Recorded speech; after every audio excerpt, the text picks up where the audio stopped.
Yeah, right. Sick.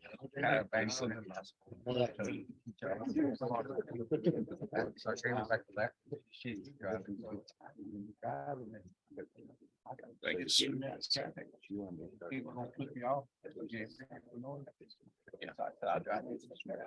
Yes, we're gonna take it on a trip. Yeah. On the charging station. Thank you. Yeah. All right, good morning, everybody. Good morning. Let's go ahead and get things started. Good morning again. My name is William Childress. I'm the Executive Director of the Motor Vehicle Dealer Board, and we're about to get started in a few minutes. Before we get started, I wanted to go over what our visitors can expect for this morning. I guess to my acknowledgement, there's only one dealer present. Nonetheless, you need to understand what the process is. Okay, you are here today for the board meeting. We have 4 committee meetings that will take place this morning. The Dealer Practice Committee, the Licensing Committee, Advertising Committee, and the Transaction Recovery Fund Committee. Not all of the committees have action items or agendas as far as things to take place. So this morning, you will be going for the Dealer Practice Committee. The committee itself with committee members will hear your situation. You have a chance to speak. And the committee will vote and make a recommendation to the full board, which meets later. At the conclusion of the committee meeting and their recommendation, I urge you to stay because that's just step 1. They're making a recommendation to the board at the later meeting. After the recess, which would be within the hour this morning, the full board will meet and the committee will make the recommendation to the full board. At that time, the entire board will have input into your situation. And you will once again have a chance to speak to the board in terms of what you want them to share with them, what you want them to know. So I urge you to stay. The first time it takes place is just a recommendation. The second time will be the actual final outcome of your situation. So please remain around and they will take care of it. Otherwise, also know that at the table are your peers, franchise dealers, independent dealers. These guys are all in the business. So therefore, when you're talking to them, they know exactly what you're talking about and what you're dealing with. Do you have any questions, sir? Okay, with that said, Mr. Cody. Thank you, William. I will now call the Dealer Practices Committee meeting to order. Alice, if you would please be so kind as to read the roll. Ron Cody, Here. Andrew Wiley, Here. Dan Bannister, Michael Bohr, Gardner Britt, Rob Fisher, Here.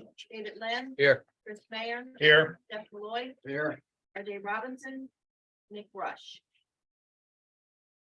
6 out of 5, 6 out of 11. So we have a quorum. Thank you very much. Again, as William said, public comment will be taken for those items listed on the agenda and only those items listed on the agenda. Committee members, a summary is in your notebook from the last meeting. If there are no objections, I will assume the summary is approved. Also in your book are updates from the last meeting as well. And that will take us to old business. And we do have one item of old business that was tabled at our last meeting. And William, that is use of dealership space. Yes, Mr. Cody, thank you.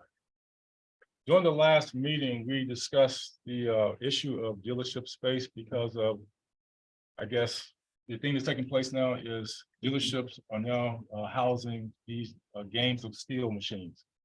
And we brought it for the committee for the board to discuss, I guess, just to give you an idea of what's happening, number 1. But number 2, to get some type of guidance in terms of how you wanted to deal with this. During that meeting, this is called game of steel or gray machines, and that the issue was before the General Assembly at the time, and also there's a pending lawsuit in Virginia dealing with this. So during the last meeting, the decision was made by the committee to table this until this meeting, pending the outcome of the General Assembly session, to see what the General Assembly did with this legislation, and also in case the lawsuit was heard in the court system. The General Assembly did not pass legislation. Legislation was proposed by Delegate Kilgore, who's the House Majority Leader. This legislation did die. It did not get a chance to even report out, I believe. So nothing's done there. And the pending lawsuit is still pending. So there's nothing happening on that part. So I'm going to go ahead and I guess put it out there that what we're going to do as far as the board staff is we're going to continue to do what we've been doing. We're going to go ahead and enforce the 250 square feet minimum. If they don't have the space, that these machines being in place do not count toward the space. They do count toward the space rather. They count toward the space. So if they got machines in there, those machines take up 25 square feet. That's part of 250. They don't have it. We're gonna go ahead and cite them for not having the proper facilities. We'll take it on a case-by-case situation and we'll let it go through the process that we've been using, which would be we will inform them of the violation. We would take the civil penalty if one's applicable. And if they decide they want to pay it, that's fine. If they want to do a hearing, they can appeal it. And at some point, it'll end up before this board or committee rather, and the board itself, and we can go from there. So unless you guys have something otherwise, we just go ahead and proceed with nothing we've been doing. So just for clarifications, go ahead. The question being, we have approved their license based on the county or the town approving them for used car dealer, Right. truck dealer, motorcycle trailer. One There's of- nothing in there that has to do with this gaming thing. So how does that affect them as far as their local business? We have nothing to do with that. That's- Well, you got to also realize when we go in there, in most cases, the place is clean. So when they get their information from the zoning officials, there's nothing there usually except for the dealership itself. And if they have the minimum 250 square feet, our field reps go in and confirm that. At that point, we would issue them their license. If they don't have it, we can give it to them. I guess. Your questions about, I don't know if the local zoning people know about these things or aware of it or have any input. on it. That's what I'm referring to. I'm thinking they could lose their dealer's license if they're in Yes. non-compliance with the local zoning. Yes, So this could become an issue for us real quick. it could be, but on that front, the zoning people will come back and tell us that they do not meet the local zoning requirements. Okay. And at that point, we tell them until you get in compliance with the zoning issue, that you have so much time to get it done or else we're taking the license. Understand. Thank you. So yeah, we have something. Mr. Chairman, Ann Gambardella with the Virginia Auto Dealers.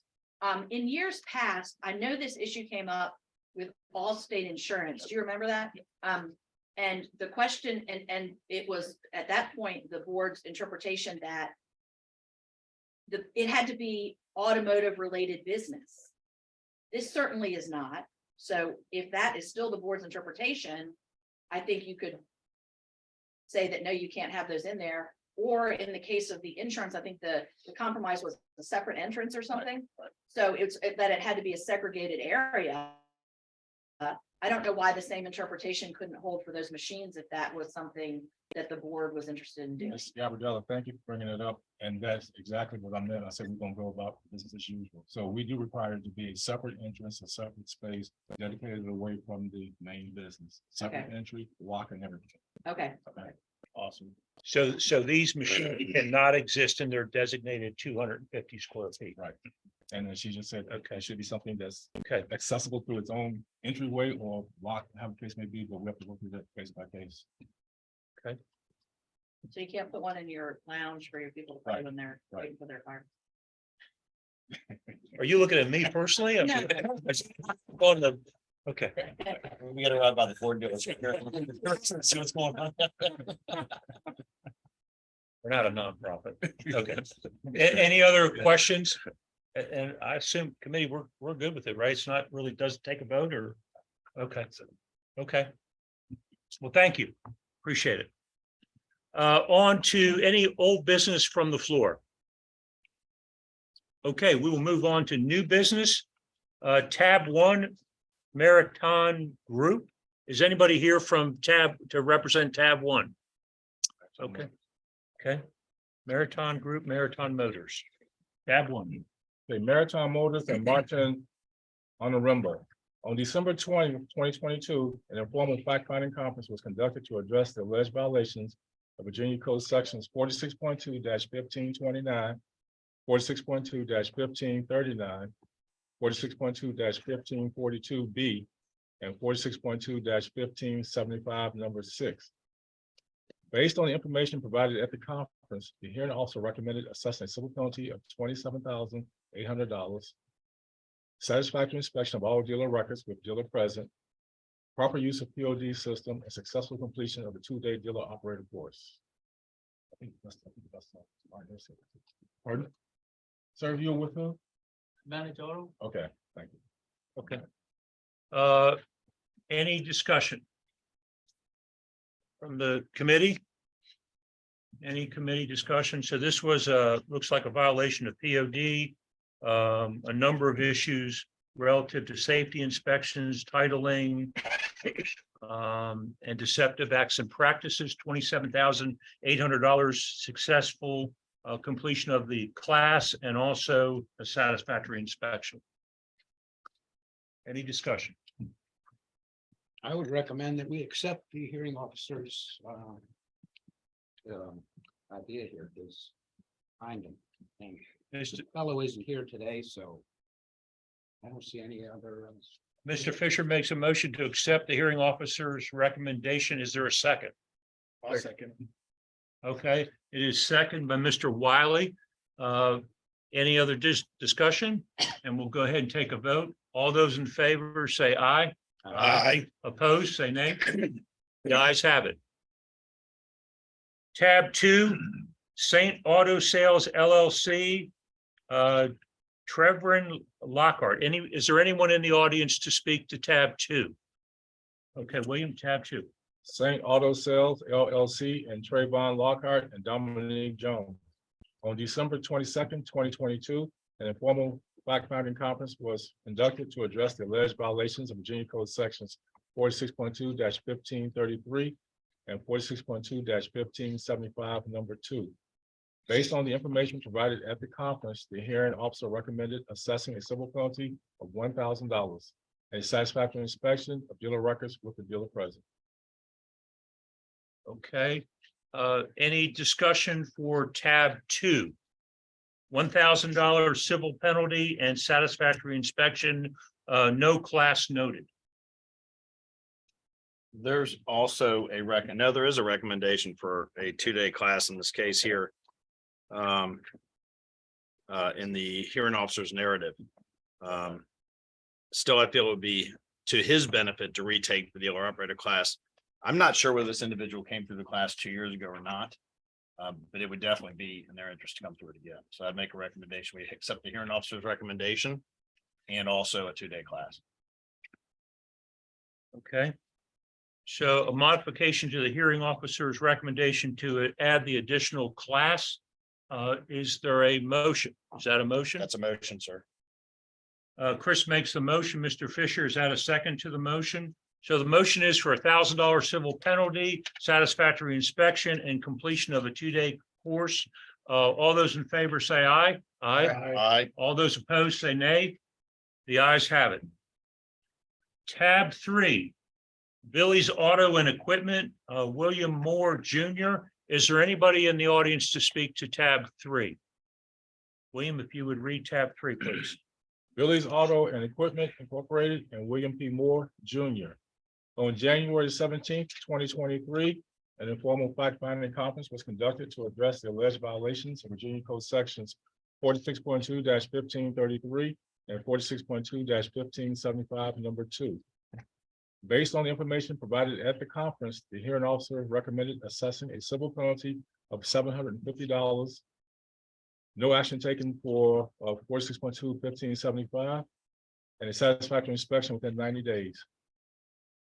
Okay, so hearing officer's recommendation is a $750 civil penalty, inspection within 90 days and did not mention class. Tab 3, discussion. If there's no discussion, can I get a motion? I'd make a motion to accept the representative's recommendation. Mr. Fisher makes a motion to accept the civil penalty of $750 and inspection. Is there a second to that motion? I'll second. Mr. Wiley seconds it. We will go ahead and take a vote. All those in favor say aye. Aye. All those against say nay. The ayes have it. Tab 4. Gotta love the name of this company. Crybabies Auto Sales. Stanford Jones, is there anybody in the audience to speak to Crybabies Auto Sales? Okay. Tab 4, William. Crybabies Auto Sales LLC and Stanford C. Jones. On January 26, 2023, an informal fact-finding conference was conducted to address the alleged violations of Virginia Code sections 46.2, 1533 and 46.2 1575, number 2. Based on the information provided at the conference, the hearing officer recommended assessing a $750 civil penalty. That's it. That's it. That's it. Okay, tab 4, hearing officer's recommendation is a $750 civil penalty. And nothing else. Discussion.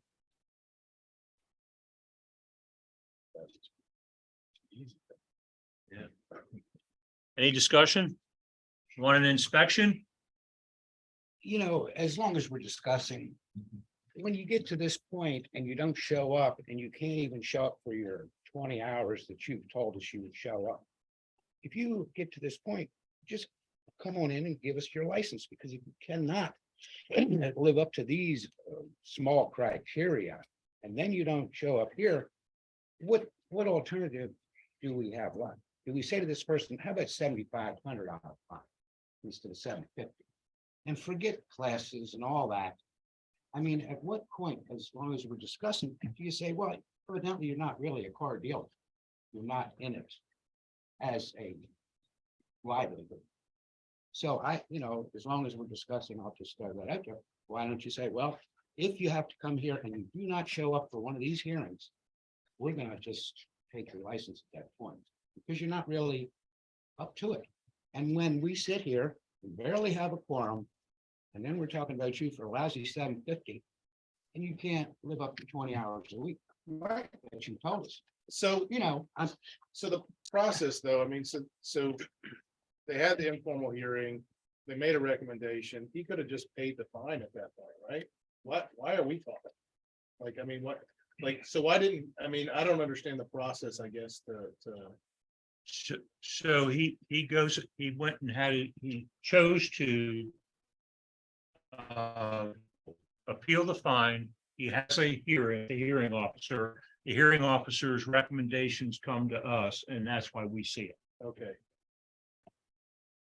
Yes, he could have accepted the fine as it was, but he had chose to appeal it. And generally, when we get these business hour cases, they're all pretty much the same. Some personal thing came up, something else came up. Somebody was supposed to be there and wasn't there. And the bottom line is they're not open. And I hear your frustration, Mr. Fisher. And in this case, this dealership got their initial license, 2 years ago, less than 2 years ago. So they've already used their free bite and then some on not being open. Maybe the other question becomes, what happens when they come the second time? You know what I mean? We had this discussion a couple of years ago, and that's when we did the 750, the 500, 1,000, whatever. So, we're trying to put more teeth in it. I think the point's well taken, and we should look at additional teeth as time goes on and these become, more prevalent with the same operator. But in this case, I remember us talking about it, and here we are, 4 out of 5 cases mhm, are for this, mhm. which is frankly quite foolish. I'm asking 20 hours a week. You tell us, and we're very flexible. If something happens, I was talking about it at breakfast this morning with my dear wife. We are so flexible, and if you have a problem, if you're ill, we have many mom and pop stores across Right. this. And Right. really, and I'm very sensitive to that. But we try to, I think, bend over backwards. If we said to this person right here, you didn't show up today, it's been this and that, we have revoked your license. I mean, Rob, at you what point do we say, we've had enough of that? And I'm tired of talking about 4 out of 5 cases, and you don't even show up, which is You really. bring up a good point, Rob, but if you look at this person's history, there's 13 retail sales. Right, Okay? so you're not up to it.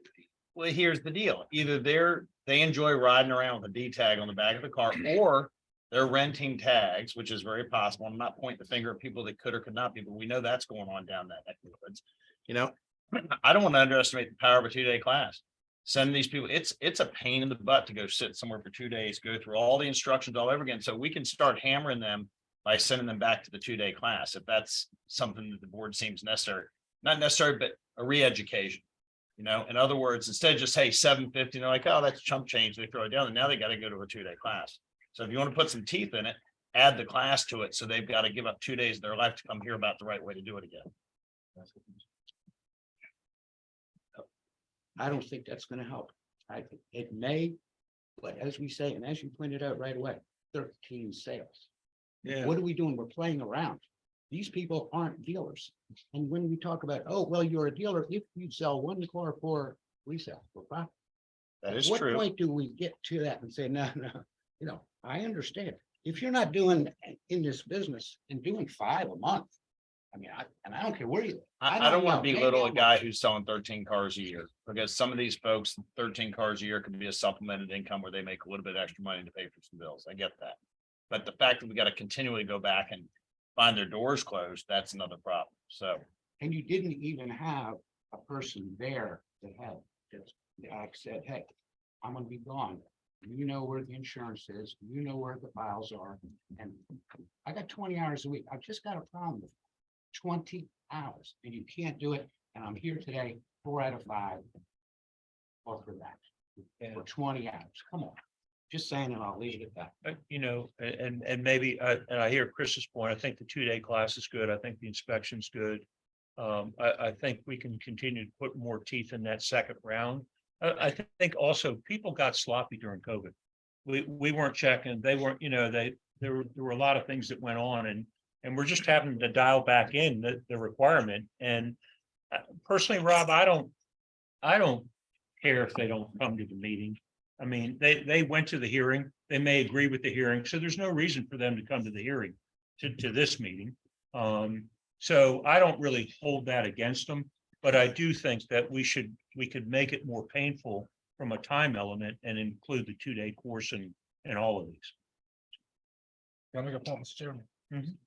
One of the main reasons for 1533 is that the field rep has shown up to the facility to at least do an inspection. And by them not being there, we cannot inspect them. That's one of the primary things that's definitely taking place. So one of the things that, from, I guess, from an administrative perspective, so I want you to keep in mind is the fact is that is one of the main things. And that's something I would stress with the hearing officer again, that by them not being there, we cannot do our basic function of inspecting. So that's something that, if anything, you should consider definitely. And it's my understanding that it needs to be a pop quiz type thing. We're popping in. Exactly. You're not saying, I will be here at this point. Let's make it. We are coming during your posted business hours. You say you're open, Those, right. we're coming during those hours.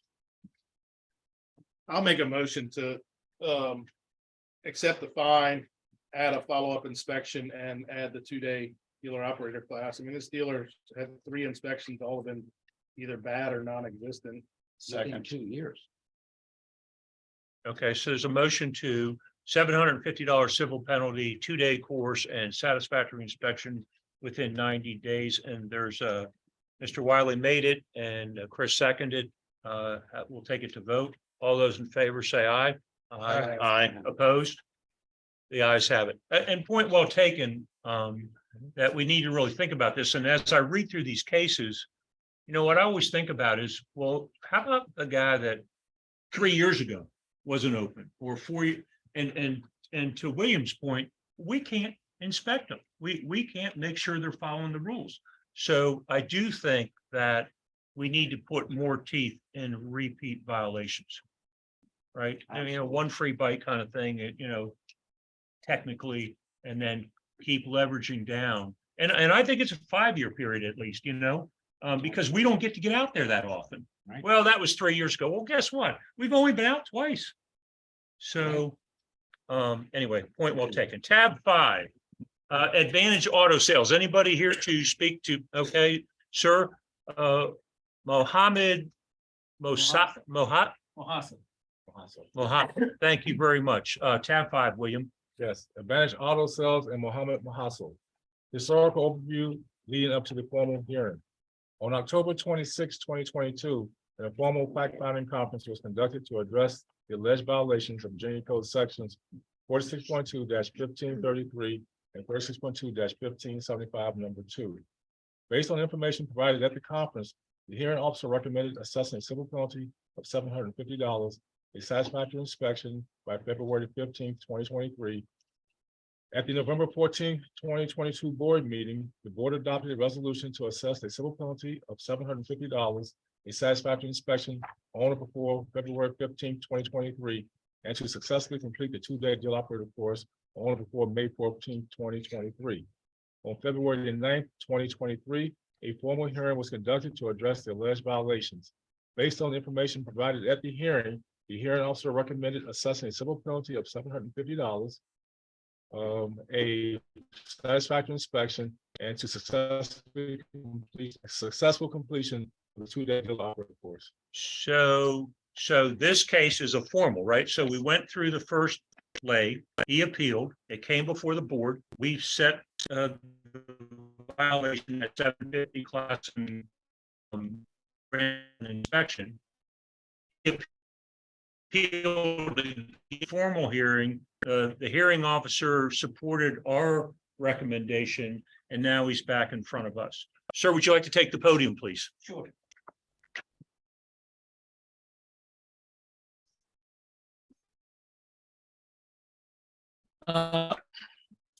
I've been in, actually, I had two pre-hearing before, and I was talking to the officers, and I feel like nobody heard what I said.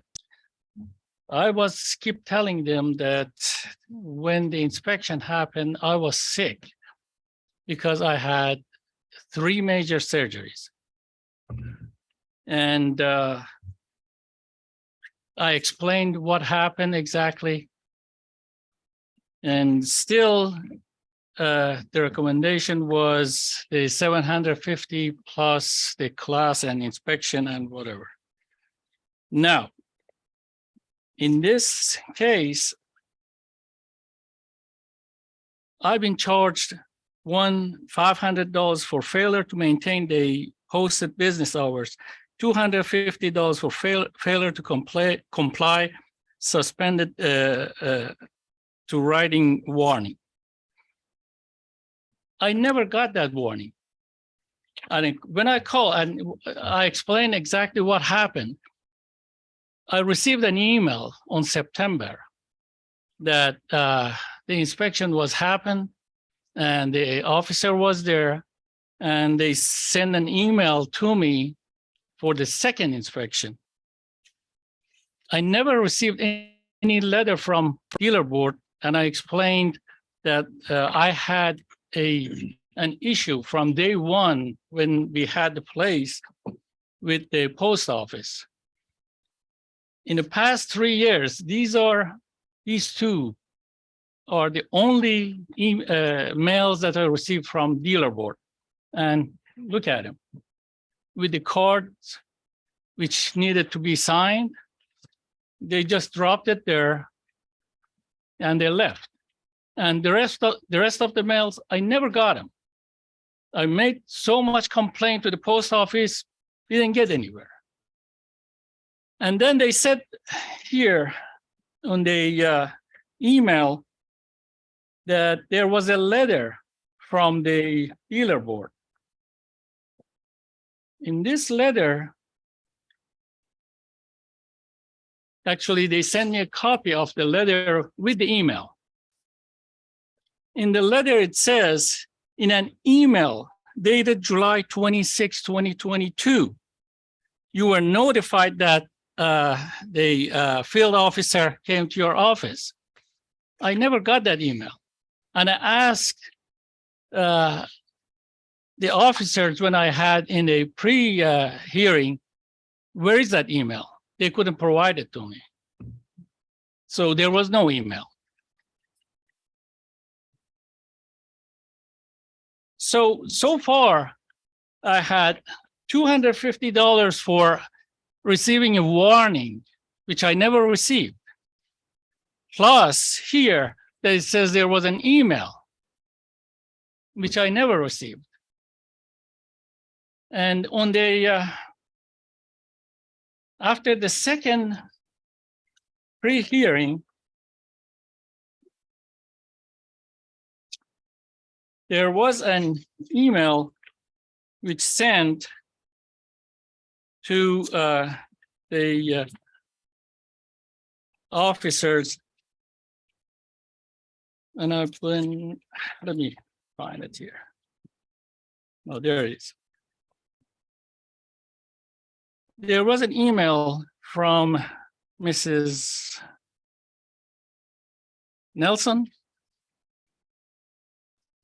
that says, "Good morning.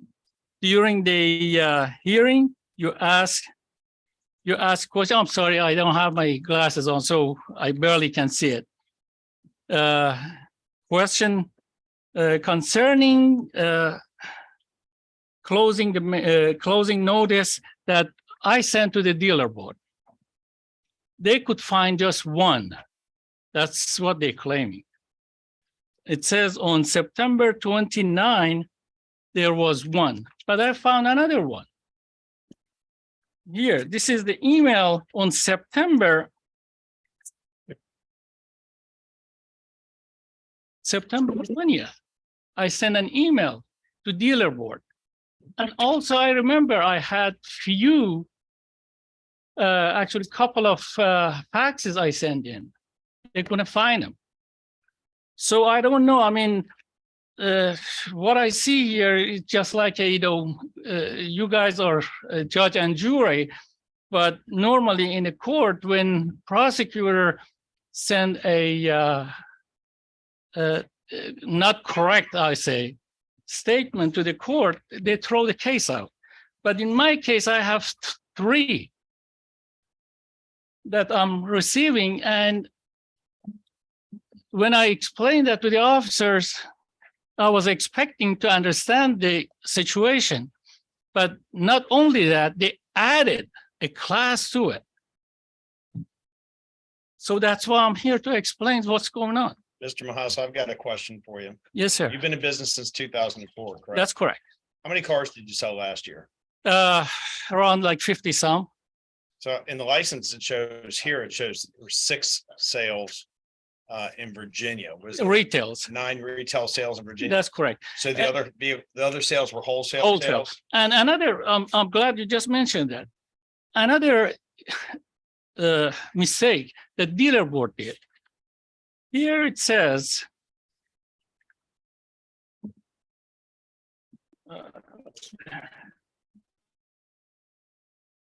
I'm operating here.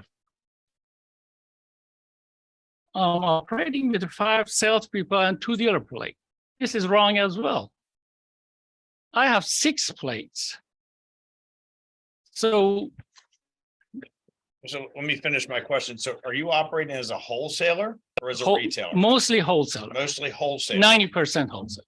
Is that why they showed up and your doors weren't open? Because Well- usually happens. People are operating wholesale. They're not at their dealership. No, I had actually, I was normally I had a guy who used to go there, sit in the office.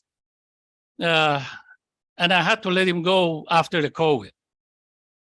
And I was sitting over there, for the hours. And after I got sick, actually, it was an emergency.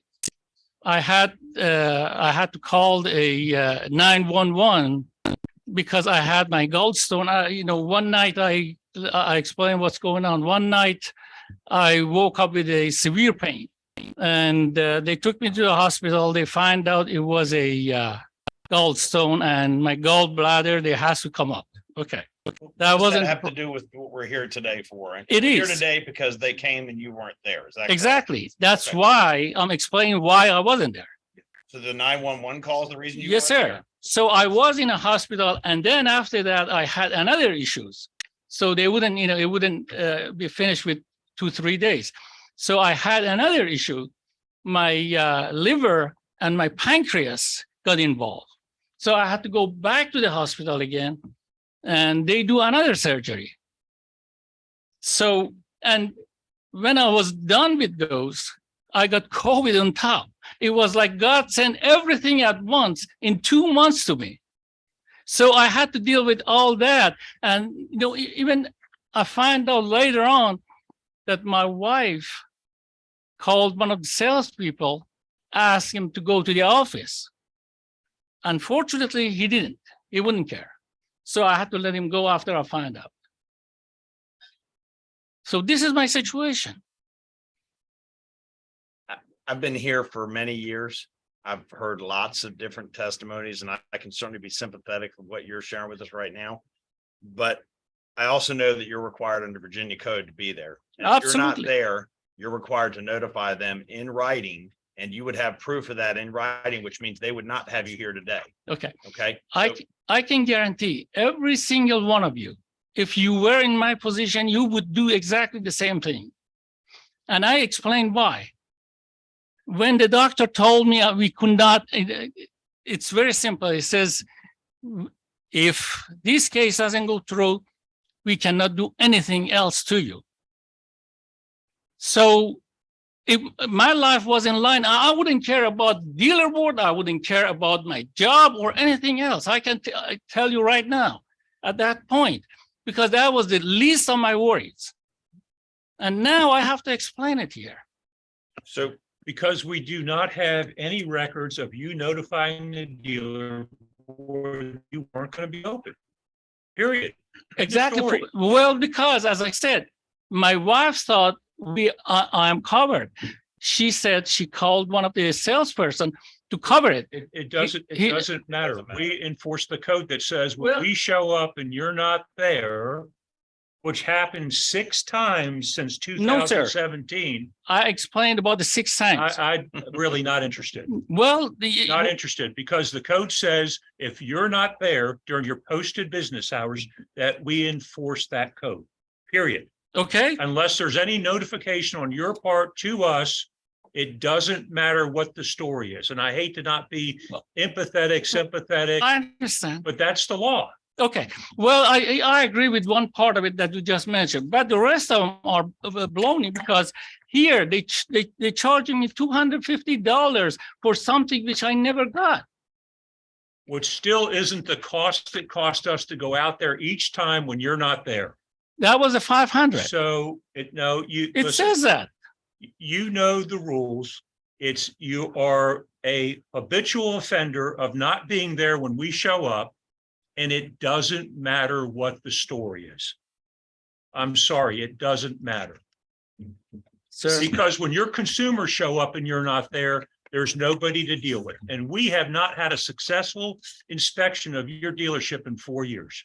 no, that's not correct. 2019 is what the record shows. Well, that's correct. That Mr. Okay. Smith showed up, yes. So that's. And one of the time that, that you mentioned, that was the time that my wife got involved. And then I showed Remember all the prior papers. Discussion, it does not matter unless we have written notification that you will not be there or somebody will not be there. It is a violation. I am sorry, but that's the way it is. Well, if that's the case, again, if that's the case, I'm That done you with need it. to always be there or you need to notify the dealer board. That's your obligation. 20 hours. 20 hours. If I could be there, Doesn't matter whether or not you can be there or not. Somebody else has to be there. well, I arranged, actually, my wife arranged for someone else to I- be I there. understand Well, also. it is my responsibility. That's right. I understand that. Our- It is my responsibility. But at the same time, and I said, I agree with that part, okay? But the second part, which is $250 extra for, actually, it says, Would you rather me take that off and increase it to $1,500 for not being open? I mean, we're talking about technicality. Sir, this is where you probably need to say thank you and have a seat, because if you don't, I've seen this go from a $500 or $700 fine to. well, this is a $1,500. threat. Actually, I feel that It's not a threat. You Well- have been notified. There's been 6 times when you've not. I been there. was wrong and you guys were wrong as well. That's what I'm saying, because, I showed it to you. That, other occasions, you guys were wrong too. Process, you have been given process, and are there any other questions? Thank you very much for your time. You're We'll be given an opportunity. Thank you. Okay, the recommendation is for a $750 civil penalty, 2-day course and successful inspection. Do I have a motion? I'll make the motion. Okay, Mr. Wiley makes the motion. Mr. Fisher seconds it. We'll take it to vote. All those in favor say aye. All those opposed? Thank you. The ayes have it. Any other new business from the floor? Hearing none, our next meeting will be on May the 8th. Dealer practices is adjourned. I'd like to call a license committee to order. Alice, can you call Thank you. Alice? Maurice Slaughter, Here. Rob Fisher, Here. Jeff Ballard, Here. Tom Bates, Here. Gardner Britt, Trevor Coley. Here. Dennis Elmer. Dave Lynn. Here. RJ Robinson. All right, anybody in public comments should be having an opportunity to speak. If there's no one that wants to speak at this moment, we're gonna move and approve the summaries for the meeting that was held in January. Are there any objections to that? The January meeting? With no objections, we'll look at, I'll take that as approved. We'll move over to old business.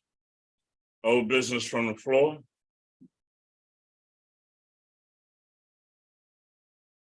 With no old business from the floor, there is no new business. How about any new business from the floor at this time? Like this. Our next meeting is scheduled for May 8th. And we will be meeting this afternoon later on. Thanks.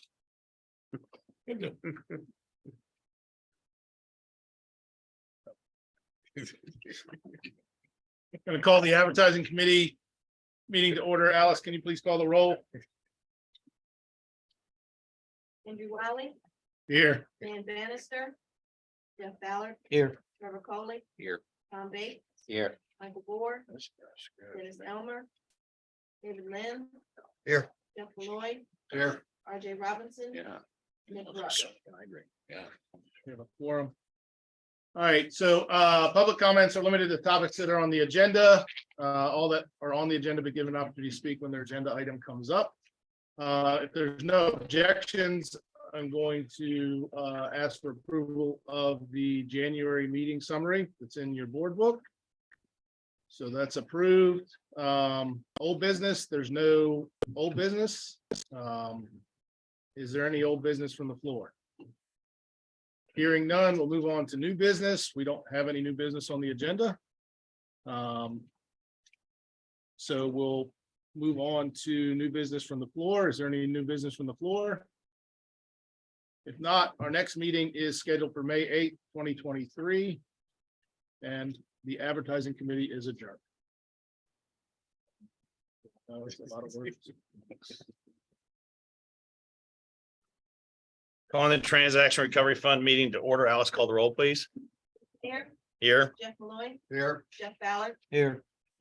Dan Bannister, Michael Bohr, Dennis Elmer, Rob Fisher. Here. Ron Cody, Here. Nick Rush, Maurice Slaughter, Here. Andrew Wiley. Here. Okay, the Transaction Recovery Fund meeting is in order. At this point here, is there any public comment? Hearing none, we'll approve the January 9th meeting summary if there's no objections. Moving on to old business. Is there any old business? Hearing none, we'll move on to new business. Under new business, we'll be scheduling the next meeting for the Transaction Recovery Fund for May 8th, 2023. And that being said, we will now adjourn.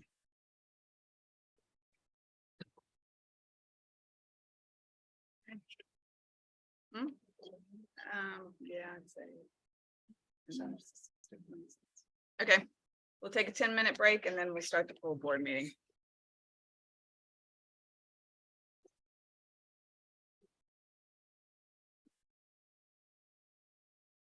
Board meeting to order now, the full board meeting. Alice, can you call the roll, please? Jeff Ballard, Here. Dan Bannister, Tom Bates, Here. Michael Bohr, Gardner Britt, Trevor Coley, Here. Dennis Elmer, Rob Fisher, Here. Ronald Cody, Here. David Lynn, Here. Chris Mayer, Here. Jeff Malloy, Here. RJ Robinson, Nick Rush, Maurice Slaughter, Here. Andrew Wiley, Here. Linda Ford. Here. Okay, we've got a quorum. You all received the meeting minutes from the January meeting. Any questions or objections? Hearing none, if none, the January 2023 meeting summary is approved.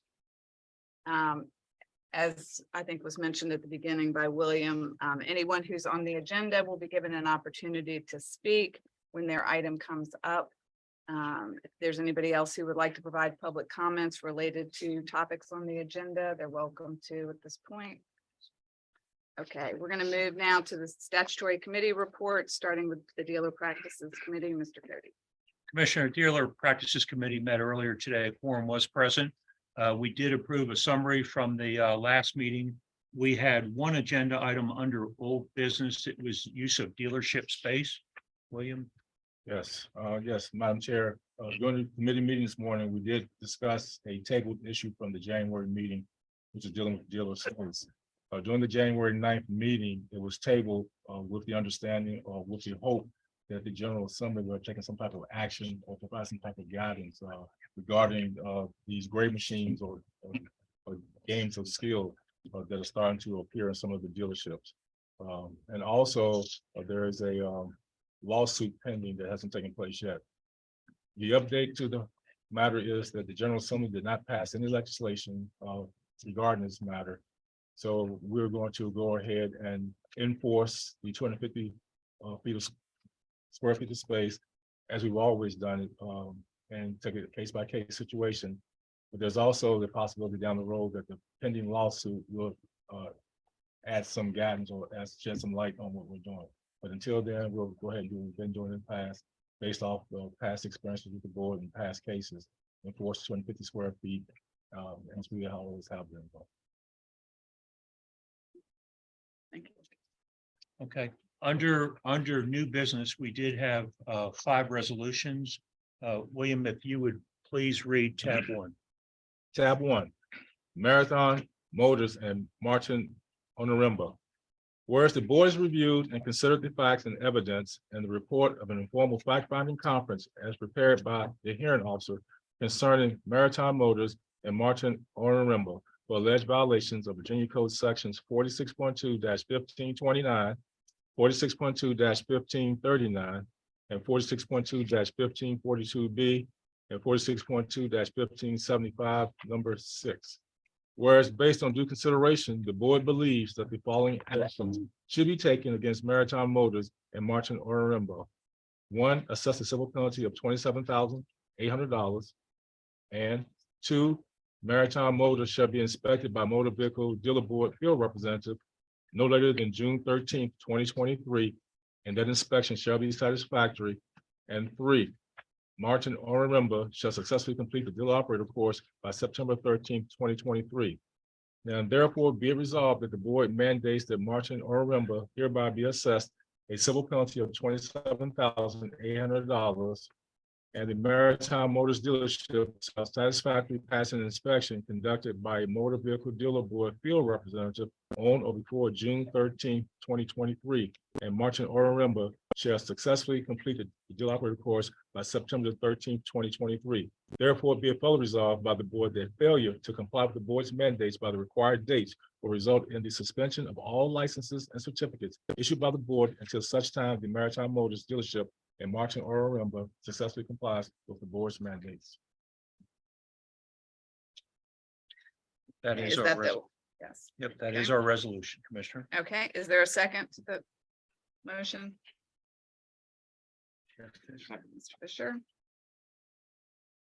Okay, if anyone is present to speak to this, I know someone came in late. Can you tell me who you're representing? With the Washington Area New Auto Dealers Association, so I'm not representing anyone. Oh, okay, okay, sounds good. Okay, so I don't believe the dealer is here. Is there any discussion on the motion? Okay, let's move to a vote. All those in favor, say aye. Aye. Opposed, nay. Okay, this motion passes. Tab 2, Saint Auto Sales. Saint Auto Sales LLC and Trayvon Lockhart and Dominique Jones. Whereas the board has reviewed and considered the facts and evidence and the report of an informal fact-finding conference as prepared by the hearing officer, Saint Auto Sales, and Trayvon Lockwood and Dominique Jones for alleged violations of Virginia Code Sections 46.2-1533 and 46.2-1575, number 2. And whereas based on due consideration, the board believes that the following actions should be taken against Saint Auto Sales and Trayvon Lockhart and Dominique Jones. 1, assess a civil penalty of $1,000. 2, Saint Auto Sales shall be inspected by Motor Vehicle Dealer Board Field Representative no later than June 13, 2023, and that inspection shall be satisfactory. And 3, Trayvon Lockhart shall successfully complete the dealer operator course by September 13, 2023.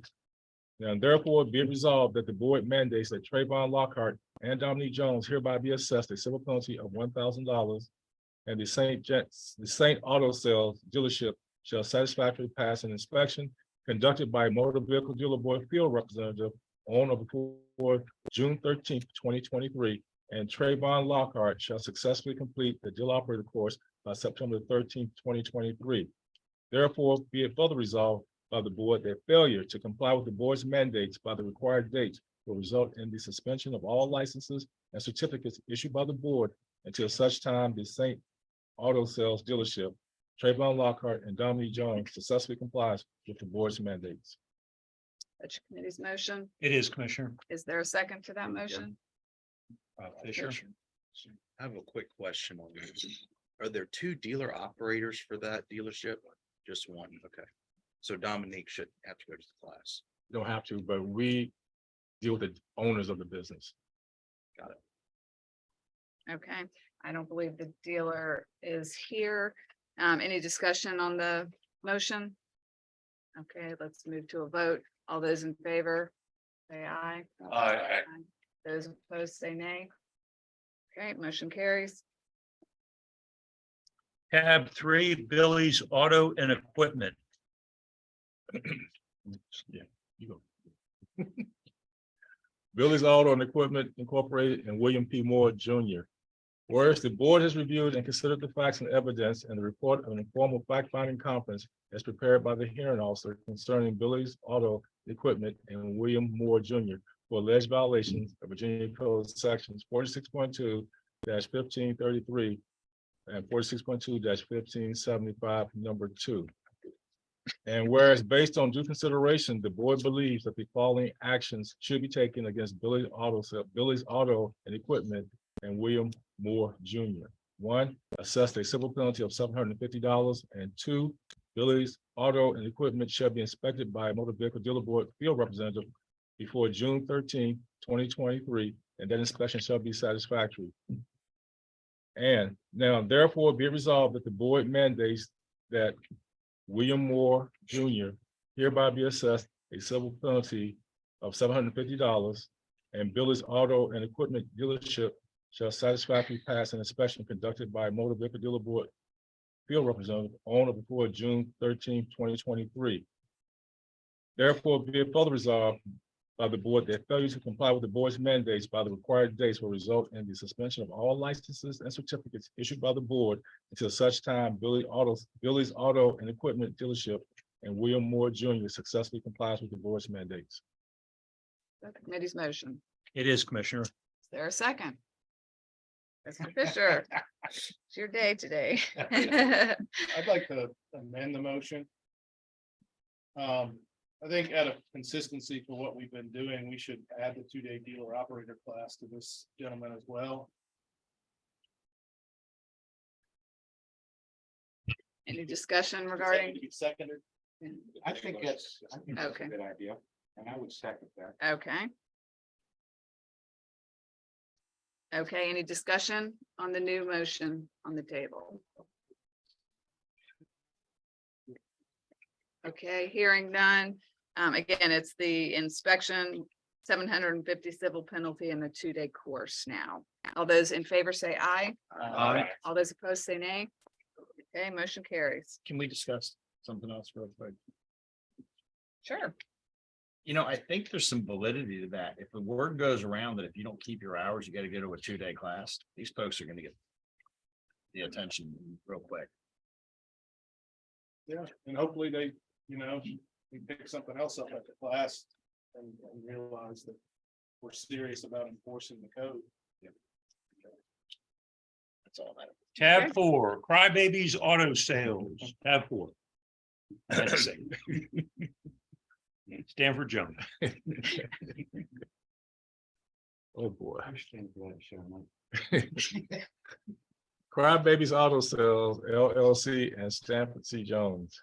Whereas the board has reviewed and considered the facts and evidence in the report of an informal fact-finding conference as prepared by the hearing officer concerning Crybabies Auto Sales and Stanford Jones for alleged violations of Virginia Code Sections 46.2-1533 and 46.2-1575, number 2. And whereas based on due consideration, the board believes that the following actions should be taken against Crybabies Auto Sales and Stanford Jones. 1, assess a civil penalty of $750. 2, Crybabies Auto Sales shall be inspected by Motor Vehicle Dealer Board Field Representative no later than June 13th, 2023, and that inspection shall be satisfactory. And 3, Stanford Jones shall successfully complete the dealer operator course no later than September 13th, 2023. Now therefore be it resolved that the board mandates that Stanford Jones hereby be assessed a civil penalty of $750, and the Crybabies Auto Sales Dealership shall satisfactorily pass an inspection conducted by Motor Vehicle Dealer Board Field Representative on or before June 3rd, 2023, and Stanford Jones shall successfully complete the dealer operator course on September 13th, 2023. Therefore, be it further resolved by the board that failure to comply with the board's mandates by the required dates will result in the suspension of all licenses and certificates issued by the board until such time the Crybabies Auto Sales Dealership and Stanford Jones successfully complies with the board's mandates. Is that your committee's motion? It is, Commissioner. Is there a second? Mr. Fisher. See the only one that showed up I today? I know. He missed last time. He's back. It's on an ego roll. Any discussion? Okay, we'll move to a vote. All those in favor say aye. Aye. Those opposed, nay. Okay, motion carries. Tab 5, Advantage Auto Sales, Mohammed Mahassel. Advantage Auto Sales and Mohammed Mahassel. Whereas based on the evidence in the report of the informal fact-finding conference as prepared by a hearing officer, the Motor Vehicle Dealer Board assessed a $750 civil penalty, a satisfactory inspection by February 15th, 2023, and completion of the 2-day dealer operator course by May 14th, 2023, against Advantage Auto Sales and Mohammed Mahassel during his November 14th, 2022 meeting for violating Virginia Code Section 46.2-1533 and 46.2-1575-2. Whereas Mohammed Mahassel appealed the board's decision and requested a formal hearing was conducted on February 9th, 2023. And whereas the board has reviewed and considered the facts and evidence in the report of the formal hearing officer as prepared by the hearing officer concerning Advantage Auto Sales and Mohammed Mahassel for violations of Virginia Code Sections 46.2-1533 and 46.2-1575, number 2. Whereas based on due consideration, the board believes that the following action should be taken against Advantage Auto Sales and Mohammed Mahassel. 1, assess a civil penalty of $750. 2, Advantage Auto Sales Dealership shall be inspected by Motor Vehicle Dealer Board Field Representative by June 13th, 2023, and that inspection shall be satisfactory. And 3, the Mohammed Mahassel shall successfully complete the dealer operator course by September 13th, 2023. Now therefore be it resolved that the board mandates that Advantage Auto Sales and Mohammed Mahassel hereby be assessed a civil penalty of $750, and the Advantage Auto Sales Dealership shall satisfactorily pass an inspection conducted by a Motor Vehicle Dealer Board Field Representative on or before June 13th, 2023, and Mohammed Mahassel shall successfully complete the 2-day dealer operator course by September 13th, 2023. Therefore, be it further resolved by the board that failure to comply with the board's mandates by the required dates will result in the suspension of all licenses and certificates issued by the board until such time the Advantage Auto Sales Dealership and Mohammed Mahassel successfully complies with the board's mandates. Is that your committee's motion? It is, Commissioner. And is there a second? Second, Mr. Fisher. And I know the dealer is here. If he would like to make comments, he's welcome to go up to the podium. I would like Okay.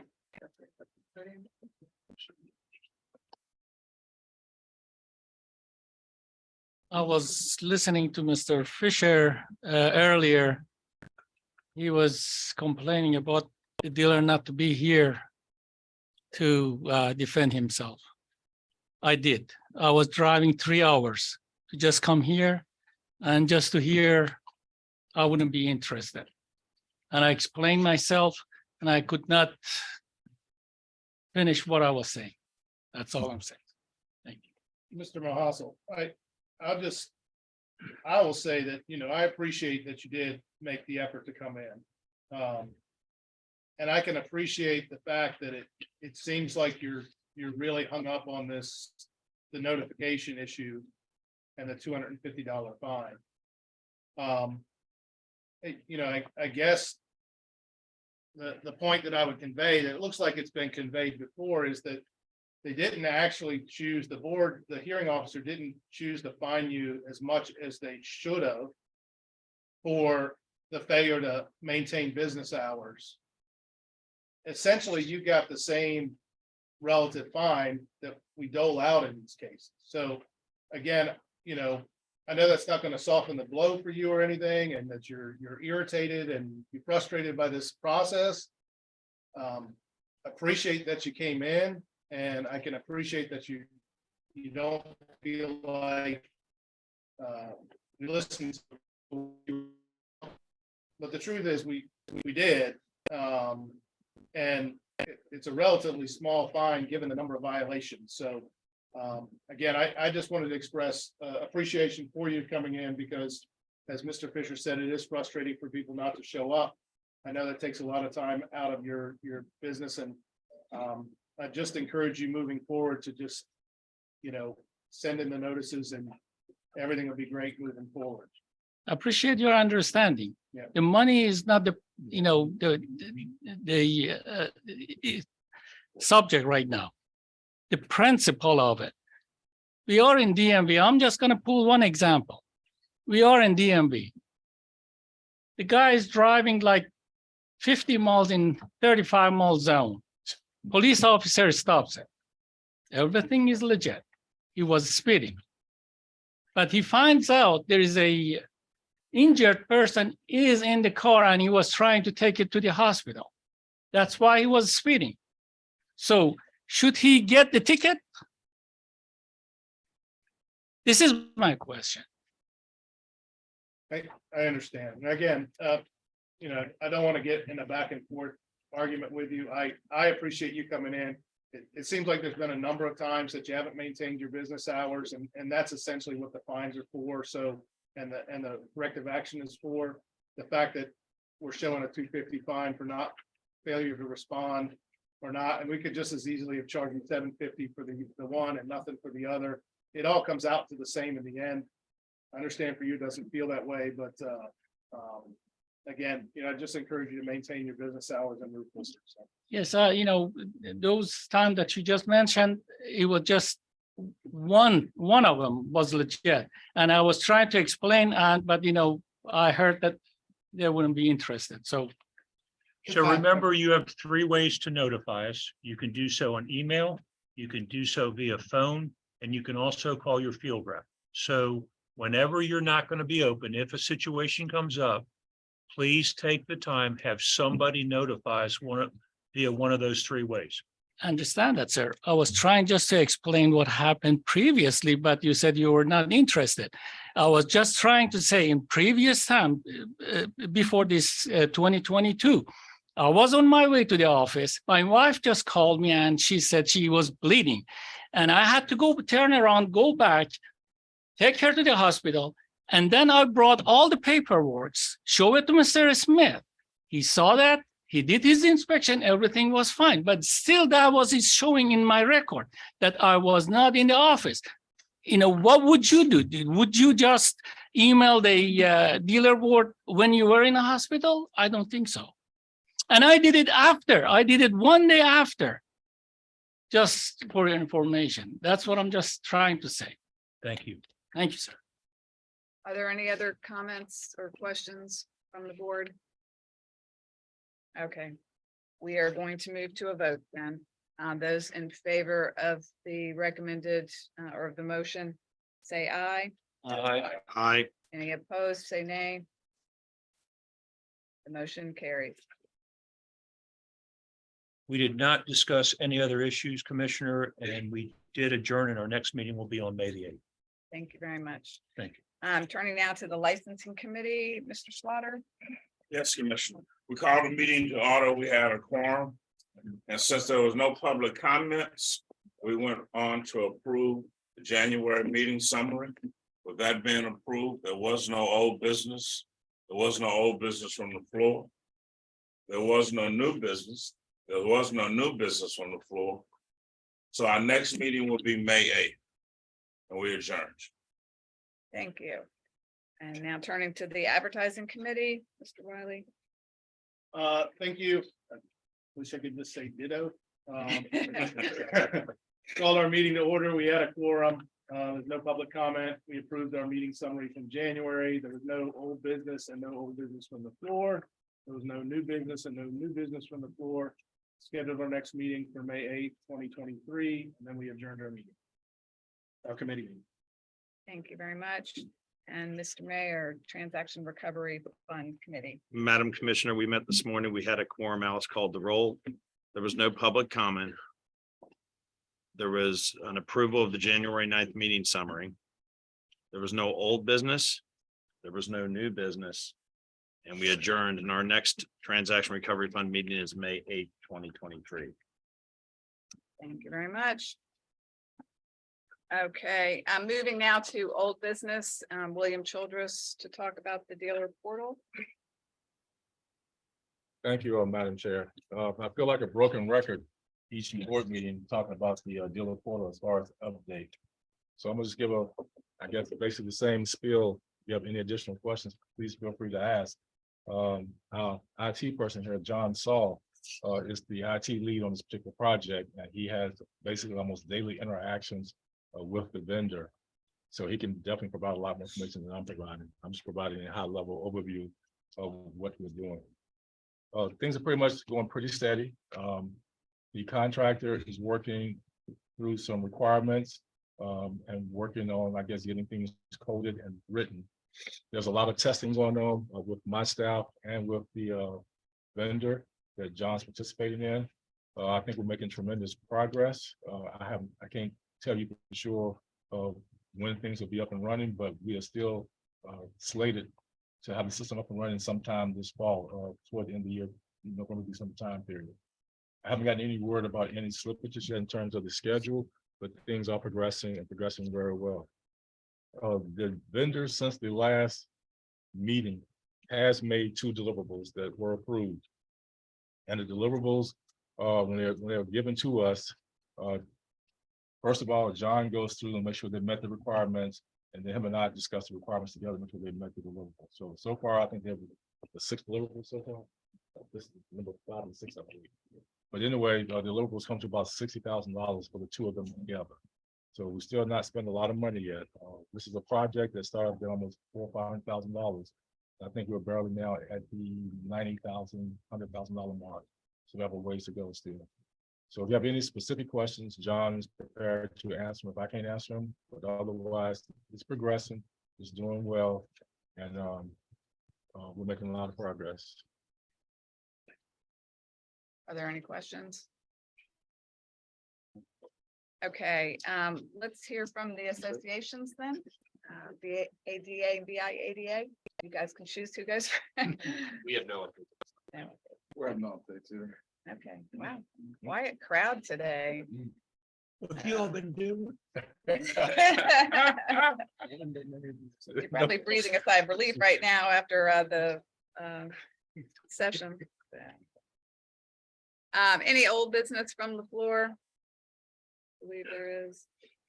Okay, let's turn to new business. And William has an update regarding a motor vehicle dealer board regulation. Yes, and this one goes back, this probably should have been done, I guess, back in July or at least at the September board meeting, but I did not have any idea it was necessary. But it is something that's required, so I'll give you a quick overview of where we stand.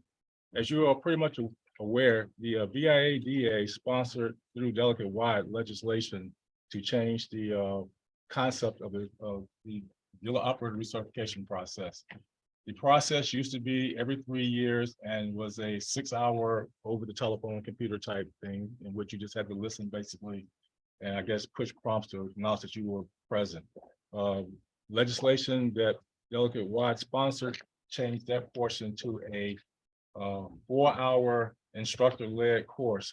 And that instructor-led course could be in person or via social media application like Zoom or Teams. And it went into effect July 1st of 2022. The regulations that used to oversee the certification program in essence, in a sense, became codified, became part of the code. And I would take the blame for this. My understanding was that once it became code, the code trumps regulation. And therefore, there was no need to do anything other than just acknowledge the fact that the regulation portions don't exist anymore. But we found out recently that there's more to it than that. We have to go through a process in which the board, you have to acknowledge the regulation being rescinded and vote to accept it as being rescinded. So today we're here to, I guess, take care of that technicality. So basically, it goes back again. The law changed July 1st, 2022 for the dealer operator certification program that's been in effect since then. In the new process, the dealers have to take that 4-hour instructor-led course. The fees for the course has been increased from $250 maximum to $350 maximum. In the increase, the dealer board gets an additional $25. So now we get $50 per registrant for the 2-day dealer operator certification course. And the course now is every 2 years versus every 3 years. And the thought there was that by the independent dealers, operators getting trained more frequently and in person, and some of the things that we're talking about in these meetings now, like the 1533 violations and other things, over a period of time, we start seeing a reduction in those things, and the board can therefore focus on other items and not be worried about the basic stuff. So that's what it's all about. So today, I'm asking the board to vote in favor of this particular extension of the regulation so that we can get it to the town hall and go through the process. The process so far, it goes through the Department of Public and Budget. They have signed off on it. The Attorney General's office has signed off on it. The Secretary of Transportation signed off on it, and so has the Governor's office. So the last piece would be the board acknowledging the fact that you're in support of rescinding that portion of the regulation, and so that the town hall can have it properly reported, that it's gone through the proper processes, and all of the people who need to be aware of taking their actions and approve of the rescission as noted. Do we need an actual motion, Christian? Yes. For that? I'll make. Okay, is there I a have a motion? question as well. So, Oh, Yeah, okay. I'm sorry. New to this forum, enjoy the forum and everyone in it, appreciate it. This is for independent dealers. yeah, Okay. if you have any franchise label as far as the dealership, this does not apply to you. Okay, Okay, so it's independent. dealer. that's one Yes. question. The Yes. second one is a little more complex. I've read through, took me a while, all the DMV laws and regulations, and I'm a little puzzled how some of these tech people are operating as dealers in Virginia under the franchise law system and laws and the statutes. For example, Tesla. I am just baffled. I've read it 10 times. I cannot for the life of me figure out how they are doing what they're doing under our franchise laws. So I don't know if this is the forum or if I just talk with you, or I don't know where it would be appropriate to ask about that. Well, I think Pierre's fine. They went through the process. There is a process laid out in the code. Actually, there was a bill that dealt with that process this session that did not move forward. However, there's a hearing process, and there's a hearing before the DMV commissioner. And frankly, there have been multiple hearing decisions related to that, but I believe it was 2016. The hearing decision was that it met the requirements, the exceptions that were laid out in the code, and therefore, and I don't have the code section with me, but and I can provide that hearing decision if you'd like. It's certainly public record. I appreciate, I was involved in through some other organizations and looking at that. And it just didn't, it doesn't look like what happened was supposed to happen. And I don't know. So part of my question here is, since we're talking about franchise dealers and independent dealers, what is Tesla? Do they have to recertify? Do they have to go through anything again? That all they're doing is, I mean, some of their people go in and I know one of the salespeople sells 125 cars a month, and I was asking her about it, and she just kind of does like a vending machine thing. And then they get the car, comes in, and someone else delivers it, but there's no truth. There's so many things missing. It's unbelievable. So I was just baffled by this whole thing. And I don't know if this is the appropriate forum. I don't know. Are you speaking of Carvana or are you speaking of Tesla? You gave the Both. machine example, which is Carvana. Both in the future and future ones, because one of the things about Virginia, and I think BADA has done a brilliant job through the years in trying to protect, 65,000 people that are involved in the car dealerships, new and used, independent and otherwise. And it kind of frightens me, along with this agency model, which we're talking about a little bit in the public forum, where these people who aren't Virginians, they're not from here, they don't have families here, they don't pay taxes here, come in and get to be operating like franchise dealers without the same jurisdiction or regulations. And I like I said, I read it 10 times. I come up with the same conclusion, and I just don't know. I don't want to take everyone's time up on this thing, except that for the franchise dealers and probably the independents, it's going to be part of our life that we're going to have to deal with. So I think it's a critical thing to find out how it happened, why it happened, when it's against the laws of Virginia and the statutes. And can it be restricted? Can it be taken back? Are they under this? Do they have to recertify? There's a lot of questions I have, and I don't want to take up the board's time, but I'd love to know where to go to get more educated on this. And would it be you, Mr. Childress, Director Childress, and Linda as the chair? Are you guys? You have different things going on here. Let me clarify a couple things for you. The dealer board itself does not make that decision. We are a licensing agency that licensed dealerships who have met the requirements. So when Tesla came down the line, they had met the requirements at the time to form the license. And we issued the license based off the fact that they had gone through a process, and the process said they could be issued such a license. Carvana, the same thing. They went through a process and met all the requirements that said they'd be licensed. Now, Carvana is an independent dealership. Therefore, they have to meet this deal operator requirement that you're speaking of. They have to meet that. Tesla does not, because they're considered franchise dealership. So although this forum did not do any of the approval, you certainly in the previous chair did. Is that what you're saying? No, what I'm telling you is that I don't have the authority to. All I can do is, I cannot say no to anybody that meets the criteria. If any dealership comes in here, I don't care of the reputation that might be on the street or about the person who it may be. If they meet all of the criteria, check all the boxes off, we have to give them a license. We don't have any discretion. We have to license them. No, I certainly understand that. So when the Tesla thing came down, we were the very last, and then we did not operate, then we did not move then until we got public guidance from the AG's office. So we did not do anything until we had to do it. So I would not be out of line, or would I be out of line asking for what they got approved on that they said they did? Commissioner Ford offered you the hearing. She offered you everything. Okay. We had this discussion Yes. pre-COVID. Yeah. And you said a key thing, to protect jobs and thousands of people. What we said in here was that wasn't really what we thought the mandate. The mandate should be to take care of the Virginia customers and residents, not to protect our business. In that sense, if Tesla was being innovative, we needed to be innovative. This was pre-COVID. And when COVID hit, guess what? We got innovative.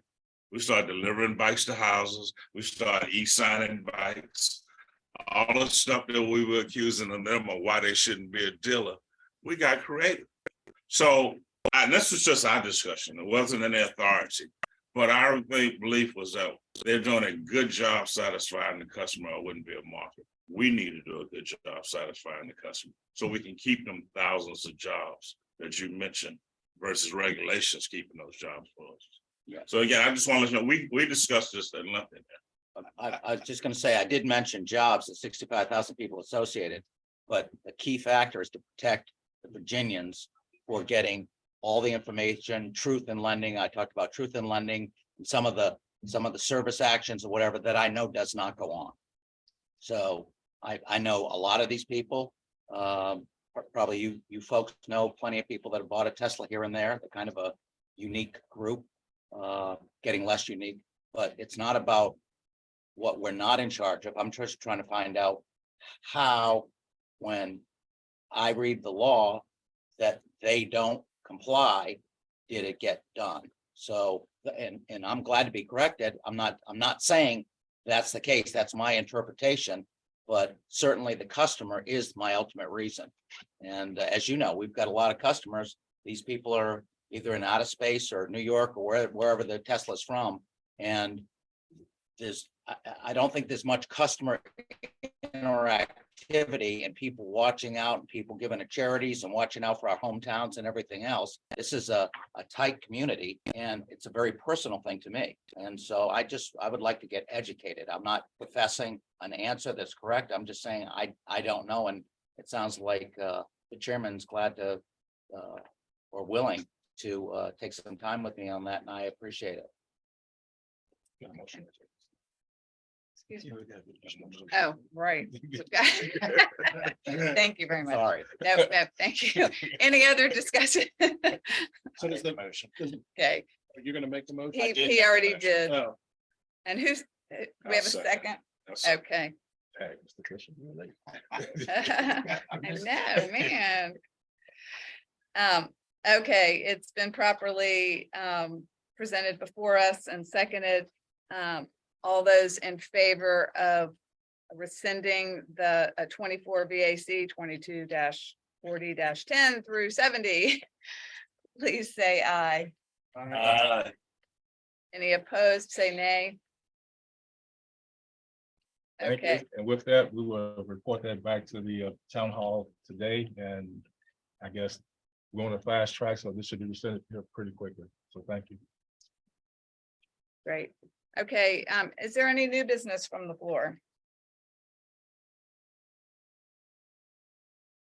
Okay, hearing none, let's move on. We are scheduling the next meeting of the Motor Vehicle Dealer Board for May 8th in here in the conference room, as always. Executive Director's report and any decisions. William. Yes, mine will be pretty quick here. We were just informed about a month ago that we are now in the, I guess, review of the Auditor of Public Accounts. That's a process for us. It's every 3 years for the most part. We get a questionnaire every year from them about our business practices, and mostly they're looking at everything we do, especially those associated with money, how the money is collected, inventory, or things of value. Lisa McNelson and Majors, John Saul, and Rick Sype and myself, we're the ones who are talking with them primarily. And each of us have a different area of responsibility that we're dealing with the group. We answered a questionnaire for them. There was close to 100 questions, and the questions were pretty detailed on some of them. Some of them were yes and no, but some of them were very specific and very detailed.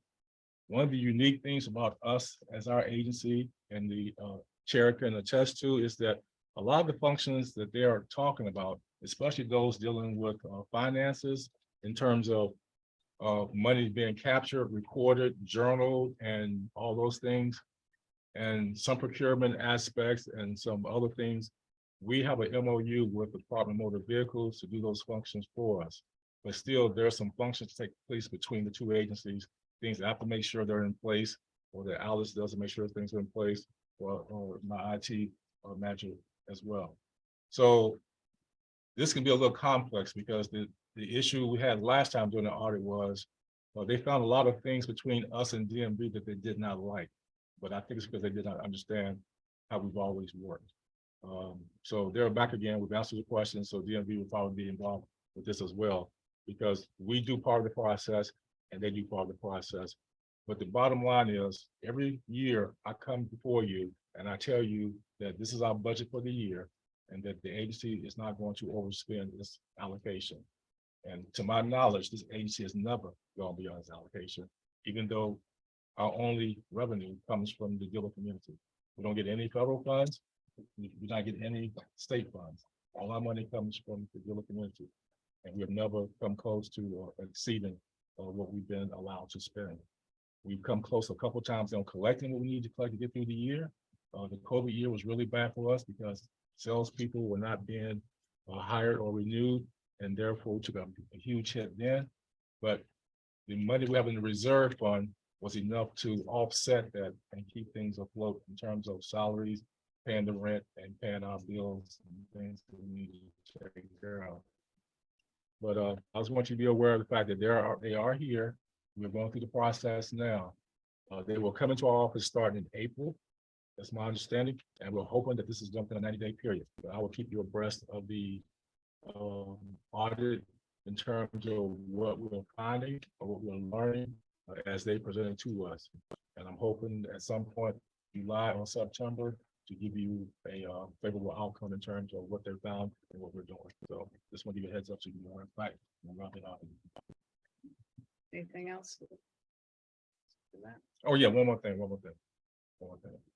In light of the conversation we've had today earlier in the dealer practice committee, one of the things that we have not done as far as the staff is that there's a provision in the code that speaks pretty much says that the board, this is 1528, 46.2-1528, examination or audit of licensee costs. The board or authorized representatives of the board may examine during the posted business hours the records required to be maintained by this chapter. If a licensee is found to have violated this chapter or any order of the board, the actual cost of examination shall be paid by the licensee so examined within 30 days after demand, therefore by the board. The board may maintain an action for recovery of these costs in any court of competent jurisdiction. So in other words, we do not charge people when we want to visit them, but by law, we can do that. And maybe that's something we need to look at. I mean, we don't do it as a courtesy for the most part, but you know, for me to have field reps drive around this Commonwealth to dealerships who are not there, that's a lot of time wasted. Time, materials, gas, a lot. We can get a lot more done. When all we're asking, and I know we emphasize this during opening, is we tell the dealerships, okay, you have a license from your board to do business in the Commonwealth of Virginia, but there are some restrictions attached to it. One of them is to maintain your business hours, which is at least 20 hours a week, of which 10 must be between 9 and 5, Monday through Friday, and the other 10 could be whenever you want it to be. And the other thing is, and we have publicized this in the Dealer Talk newsletter, we've advertised it in,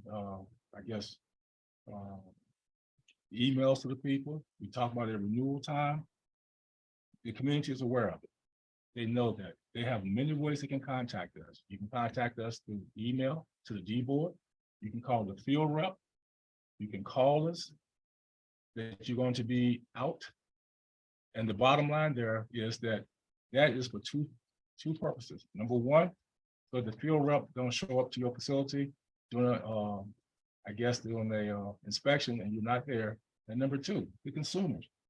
We get a lot of phone calls from consumers about why isn't this dealership open? We should have to answer that question. But if we have something from you saying that you're closed, we can tell them that. But in most cases, we have no idea. We don't know. There are over 4,000 licensed dealerships in Virginia. There is no way 12 people keep up with all of that or check them every day. We don't do that. We are lucky if we can get an inspection in on a regular rotation of one every 18 months. We're lucky. But because of board actions, complaints, and other things, we see dealerships more often, which is fine. I want to give those causing problems more attention. We need to.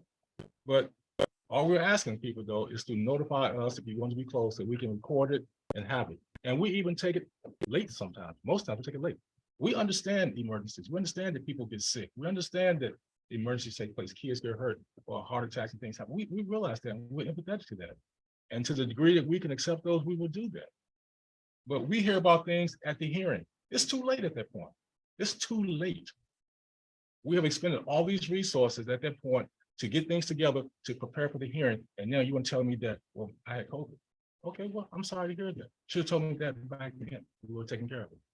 So I just want you guys to understand that I'm empathetic toward the dealership community when it comes to this, but I don't feel sorry for them because they don't, we talk to them, we talk to them, we talk to them.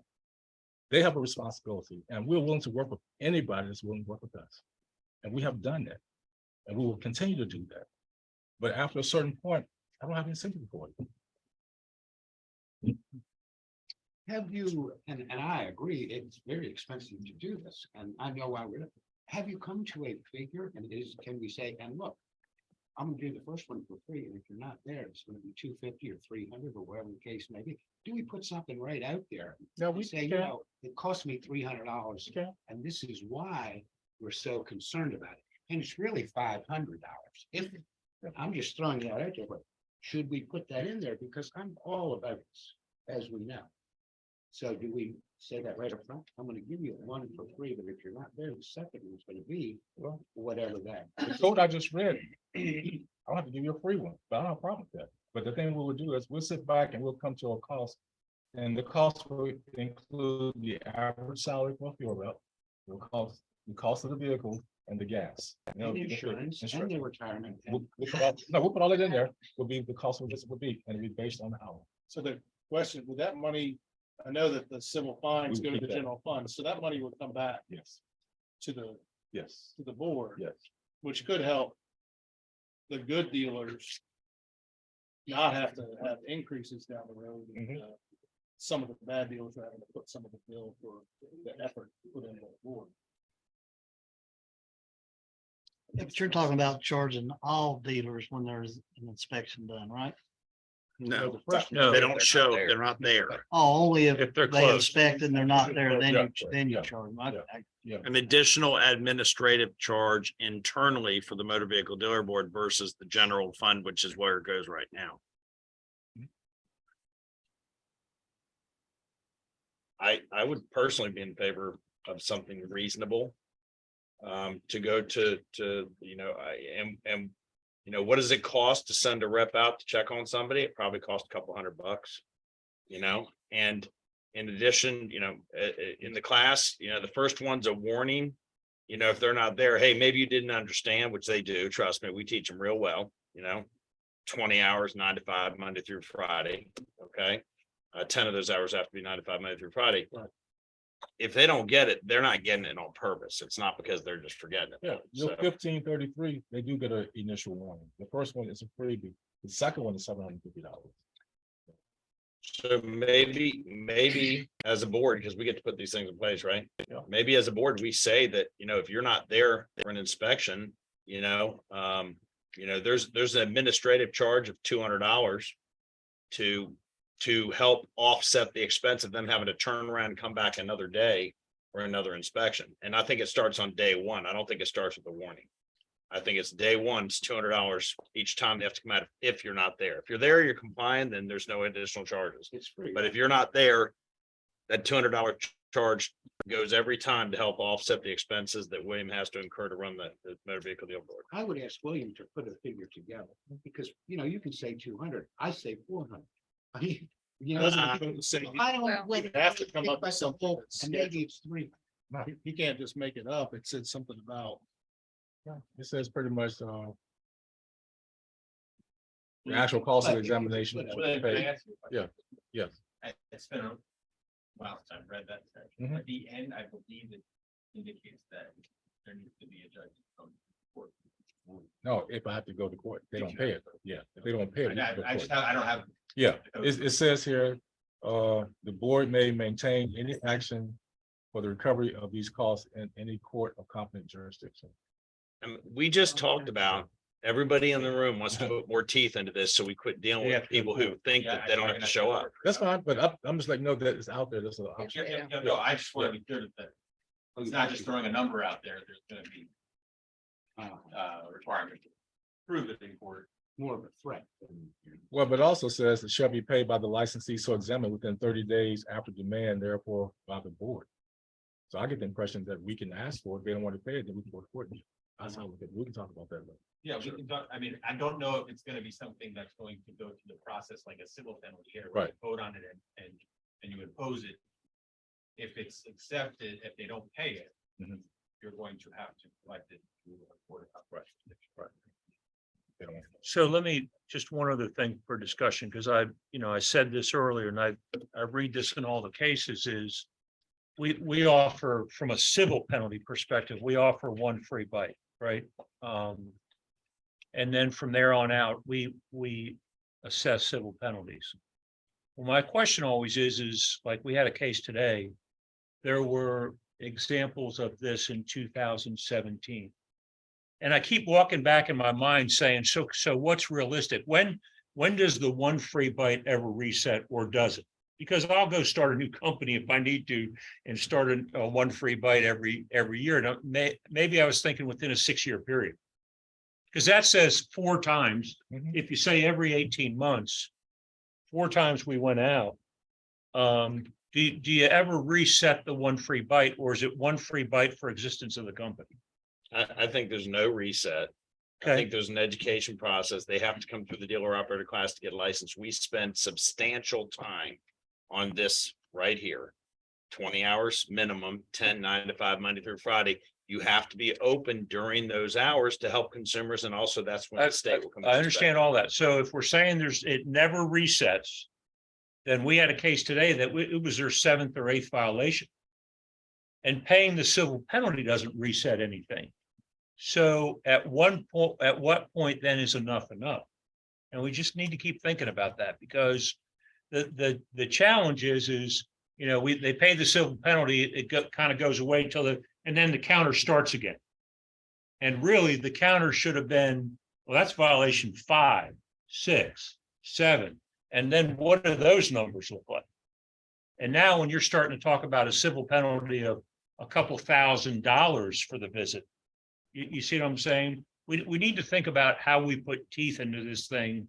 So it's not this 250, 500, 750, 1,000. Just so I understand, William, if a dealership is found not open during the inspection process, they get a written letter of warning. The first time, yeah. Yes, sir. first The second time, they get a $750 fine. Yes. And the third time, they gotta come down and put on their dog and pony show and tell us what's going on, right? Yes, you were saying people come the second time on the 750 because they're appealing it. So, but if they pay the 750, the third time will be $1,000 fine plus to come to visit. Okay, $1,000. What about the fourth time? Haven't got there. We don't Do they keep learn? You counting haven't gone necessarily. up anymore. That's what I'm asking. We can't go for it. You're at $1,000 or no? I mean, it's got some teeth all by itself. $1,000 is $1,000 for not keeping your doors open. These field reps, once you get on their radar, they're gonna be visiting you. They're gonna go back and see you, correct? It's just something to think about. We need to think about, does that number for the life of that entity, does that number keep going up? Because we don't really do it that way right now. Right. We had one where they paid in 2017, so we kind of started over. And we need to think about what is that duration? That's right. We 4 out of 5 of them, same thing, and right at 750. Yeah, because generally- said 7,500 will get your attention. $1,000. 7,500 make the job done, maybe. So why don't we talk about that in dealer practices next time? Yeah. You all think about it. Let's talk about it next time we get together and see what we think makes sense. Put it as an agenda item for next time. That's a great idea. Yeah, let's just talk about it, but think about it between now and then. Don't come in with, deer in the headlights stare. Think about what you would do and look at some of the cases we've been dealing with. Because a lot of times it's habitual offenders. Through the life of their business, they have 5, 6, 7, 8, and maybe each time it goes up $500. I don't know what it goes to. It's always dealers who are not retail dealers. They're either wholesaling. Or they're not really, they're doing Facebook Marketplace, but they're not sitting at their store selling cars, people coming in to see. They're doing hustles from their house, literally, or from the coffee shop. But we can't draw that distinction. I mean, a dealership's a dealership. If you're not there, you're not there. That's what we're all saying. But we should think about it. I won't be at the next deal, no. Thanks. So that will be added to the next meeting as an agenda item. Any other items folks want to raise? Okay,